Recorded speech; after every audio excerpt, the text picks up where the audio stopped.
ask yourself a challenge question, an acid test question of every single contact in your database. Would you call this person? Real estate is a relationship business, a know you, like you, trust you business. That is the winning combination with consumers. In fact, every year, the National Association of Realtors publishes a report called the Profile of Home Buyers and Home Sellers. And in that report, every year they analyze how is it that a buyer or seller comes to work with a specific agent. And by a mile, every single year, the number one source of business for all agents everywhere, buyers and sellers, is repeat referral business.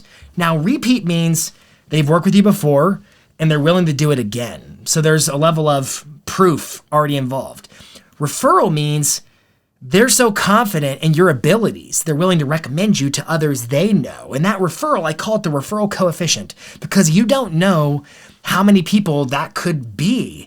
If you look across your database of past clients and sphere of influence contacts, you don't have any idea how many opportunities there could be in daily, weekly, monthly conversations whereby those folks could be your biggest fans, your raving fans, and they're chomping at the bit to talk about why folks should work with you, whether they're looking to buy, sell, invest. They have to work with you. Real estate is a relationship business, a know you, like you, trust you business. That is the winning combination with consumers. In fact, every year, the National Association of Realtors publishes a report called the Profile of Home Buyers and Home Sellers. And in that report, they analyze how do buyers and sellers find the agent with whom they work when they're buying or selling a house. And every year, like clockwork, invariably, by a mile, the number one source of business for all agents, buyers and sellers, is repeat referral. Now, repeat means they've worked with you before and they're willing to do it again. So there's a level of, this was good the first time, let's do it again. Referral, I talk about the referral coefficient with my coaching clients a lot, because when you look across your database of past clients, sphere of influence contacts, you don't know how many folks they know. It's kind of a 6 degrees of Kevin Bacon. And so you have no earthly idea how many potential opportunities there are to receive a referral. Now, when was the last time you thought about what it takes to make a referral, to recommend somebody? Because doing business with you, again, repeat business means I was happy the first time, let's do this again. But being willing to make a referral, a recommendation says, I'm so confident in this person's ability to deliver you a quality experience, I'm willing to recommend them at the sake of my own reputation with you. Making a referral is no light action, but again, real estate is a know you, like you, trust you business. And trust is an interesting word. I'm not talking about personal trust. I'm going out of town this weekend and I trust you to watch my dog. That's personal trust. I'm describing professional trust. I'm so confident in your skill set, I'm willing to either work with you again, or make the recommendation for somebody else to work with you. Know, like, trust. This is a relationship business, not a transactional business. Lots of agents treat it transactionally. Oh, if they're not looking to buy or sell right now, they're not on my radar whatsoever. But again, you don't know what people are thinking or who they're talking to who may be thinking about buying or selling. And so the only way the math works with your database is to be all in all the time, 24/7 agent for life. So why is it so many agents struggle to stay in touch with their database contacts? And I would argue there's two common tales. One is they're afraid of looking salesy. They don't want to look like that agent who's pushy and always making phone calls, but it's so obvious. The only reason they're reaching out is to see if they can find a sneaky way to get into a, hey, are you thinking about selling your house this year kind of conversation? So they don't want to be exploitative of their relationships. That's one reason. Now, the other reason why a lot of folks lose contact with their database is because I haven't talked to so-and-so in so long. It's been years. And so if I reached out to them now, that's just going to be super awkward. It's easier to put it off. Tick-tock, tick-tock, tick-tock. A year becomes 2 years, becomes 3 years. When will you stop putting it off and recognize the massive potential that is your database? So today we're going to talk about how to reestablish relationship with your long-lost contacts. Welcome to This Week in Marketing. My name is Jason Pantana. I am your instructor, and I'm so glad you're here. If you're new to the channel, please make sure to tap the big red subscribe button, and there's a little bell icon right next to it. Hit that to receive notifications, so whenever new videos just like this one get published, you're the first to know about it. Hey, quick sidebar. Are you looking to elevate your brand online? I'm talking Google, I'm talking email, I'm talking social media and video. If the answer is yes, then make sure to check out our series of courses, Marketing Pro. It's 3 separate courses. They're all video-based. You can watch the videos as often as you want. You can speed me up or slow me down. There's screen share and step-by-step demonstration on exactly how to crush it with email, with social media and video, with your local SEO through your Google business profile. Click the link in the description for more details. Without further ado, let's get to work on your database. Now, first things first, if you don't have your database organized into a CRM or even a spreadsheet, you need to do that, whereby you have all their contact information in one place, because when you have organized contact information, you can do stuff with it. You can retarget them with ads. You can send them emails. You can make phone calls. You can have different communication channels based upon your different points of contact info. So it could be as simple as make a spreadsheet with name, number, email address, physical mailing address, maybe their birthday, if you can get that information. And this may require that you're gonna have to go send some messages and try to fill in data. And maybe if you can fill it in partially but not completely, then maybe you consider some kind of a third-party tool like a Spokeo or a True People Search or a Ben Verify to skip trace the missing contact info, because the first thing you need in order to effectively multi-channel market and nurture a database is an organized list of contacts. Again, a CRM or just a spreadsheet with all that information. Now, once your database is organized into a spreadsheet, into a CRM, from there, you're going to ask yourself a challenge question, an acid test question of every single contact in your database. Would you call this person? Making a phone call is kind of a personal communication channel. There are far more impersonal communication channels than making a phone call. Now, if you're somebody who has been looking for every excuse imaginable to not make your calls, I am not here to enable you.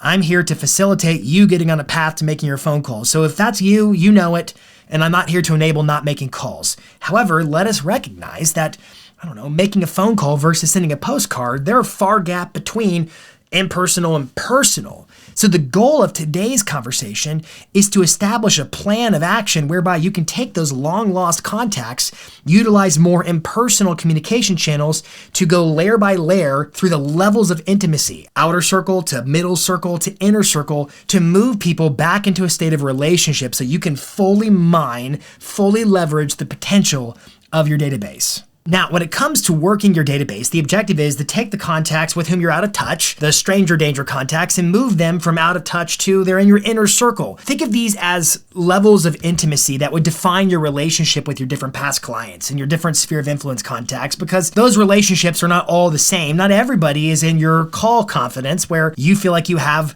the authority or the right to make a phone call, because that's a little bit more of a personal mode of communication. Well, some marketing channels or communication channels are more impersonal, and they can be used in different levels, but the objective is if you've got folks who are outer circle, your goal is to get them into the middle circle. If you have folks who are middle circle, the goal is to get them to the inner circle and to use the appropriate communication channels at each of those different levels with the intention of moving them to the next level and bringing them in. How do you bring your people in? Because it's a know, like, trust business, and all the trust is in that inner circle. Now, first things first, let's talk about your outer circle contacts. And this is sort of your own qualitative judgment in terms of who do you believe is outer circle. These are likely folks with whom you've you've lost contact. Or they could be folks that you just don't know that well. Maybe they're like your parents' friends, something to that effect. And the objective of your outer circle communications is to get them to middle circle. You want to get to know them better. So you have to use channels that meet them where they are with the intention of drawing them closer into relationship with you. So for example, postcards. Now, postcards could be cost prohibitive, but they are a very easy, very impersonal communication channel or marketing channel to put you on their radar, to create awareness, whereby maybe you start sending postcards to your database contacts who are outer circle. Another option you may consider is email marketing. If you're, for instance, sending out a weekly newsletter, maybe it's a digest of all the content you share across the web and social media every week, and it's a value-packed email, maybe add them to the list, assuming you have their email address and the permission to email them. Now, if you're sending out what I like to call canned garbage, then I wouldn't add them to the list. And here's why. You're already using a very impersonal communication channel. And if you're sending out canned emails, that only reinforces the fact that you don't know each other. You want to use value-packed content with the intention of bringing them closer, drawing them into relationship with you. Another option for outer circle communications is retargeting ads. So platforms like Facebook and Instagram, LinkedIn, TikTok, Pinterest as well, all of these platforms have ad portals. And in those ad portals, you have the ability as an advertiser to upload your contact list as a spreadsheet, a CSV file, whereby Facebook or Instagram or whatever the platform you're using can scan through your list of contacts and match up with its own database of users and start showing your ads to Sally and Jimmy and Sue and all the people who are in your list. And because you're retargeting the content you're producing on social, that organic content, being the knowledge broker, demonstrating expertise, creating and cultivating this know, like, trust sensibility within your people who follow you, well, why not use that same content to retarget your database? Because that content is really effective in terms of getting you seen and liked and known. You should be creating content for social media, but let's acknowledge that just because you post on Facebook or Instagram doesn't mean your database contacts see it. But what if you put money behind it and you retargeted them with that same content? First things first, if you have outer circle contacts, you need a layer of communication that is designed to draw them into relationship. Next up is our middle circle layer. These are the people that you know, but the kinds of communication channels that seem most apropos for this level of intimacy include, for instance, event invitations. So maybe you're throwing a summer barbecue with your team, or there's a big holiday party, some kind of a large-scale community or database client party, something where they can come and blend in and not feel like it's super awkward. It's not a one-on-one coffee meeting. So for instance, an event invitation. Now, not like a super personal, awkward, like, oh my gosh, is anybody else coming kind of event, more like a summer barbecue or some kind of a large scale client party or neighborhood block party. Something whereby they can come and feel like it's not super awkward, but they can still get connected. Events are an incredible catalyst to foster relationships with people. And because it's an invitation to an event and it's so inclusive, you can call them, text them, email them. You're going to be in rapport no matter what you do because you're inviting them to something. Leverage events as a catalyst for facilitating relationships. Another option in terms of a good middle circle level of communication that's kind of personal and impersonal, right in the middle, split down the center, is branded gifts or swag style gifts. Not like a, how did you know, super personal, only their BFF kind of gift. Not like that.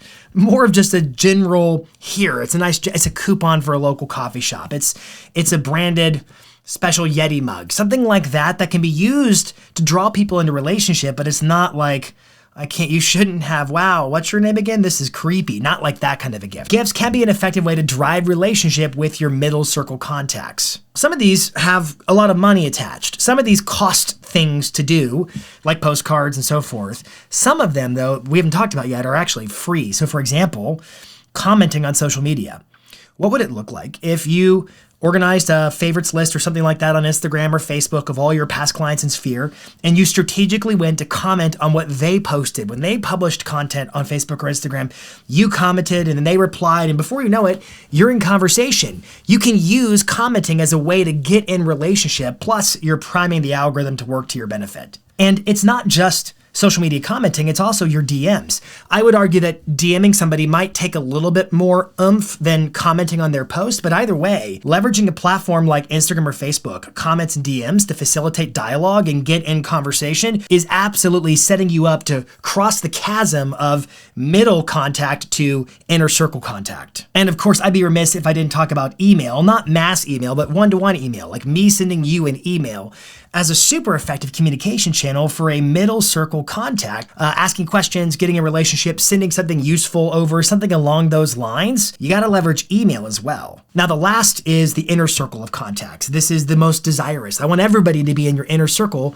whereby you could call them whenever, and it wouldn't be awkward for you in the slightest. You could text them. You could pop by their property or by their work, and it wouldn't be even remotely weird for you to do something like that because you were truly in relationship with these folks. Know, like, trust, personal trust and professional trust, because that's where the opportunity is to generate repeat referral business, is to cultivate a sense of community within your database. And to do that, you have to be in relationship. Outer circle, middle circle, inner circle, bring people into the fold.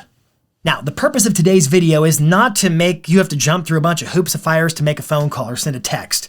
Far from it. It's because I know so many of you aren't making your phone calls and aren't sending those texts because you feel like you can't. You're uncomfortable. It feels awkward. You feel like you're out of rapport or relationship with folks. And so the simple solution has been for many of you to cut them out, to not call them, to not text them, and that's hardly a solution. So by all means, if you're somebody who doesn't struggle with an aversion or an apprehension to make those calls or text, more power to you. Make those calls, make those texts, bring people into relationship. If, however, you are the person who struggles because you don't want to be that salesy, pushy agent, or it's been such a long time, it'd be easier just to let them go than try to suffer the awkwardness of re-engaging them, consider this plan today. Outer circle, middle circle, inner circle, using more impersonal modes of communication with the intention of drawing people into relationship. Tom Ferry talks about earning a 10% yield every year off your database. That means if you have 1,000 contacts in your database, past clients, sphere of influence contacts, then you should be generating through repeat referral channels 100 deals a year off that database. The sad truth is, most of you aren't actually working all 1,000 contacts. You're working a handful, a couple dozen maybe, with whom you're actually in inner circle levels of relationship. But if you want the math to work, that 10% yield, you gotta be all in 100% of the way. No ifs, ands, or buts. Real estate is a relationship business, a know you, like you, trust you business. Do you have the right plan in place to generate that sense of and cultivate that sense of know, like, and trust? Are you building a community that rewards you with repeat and referral business? That's for you to decide. Until next week, this is This Week in Marketing.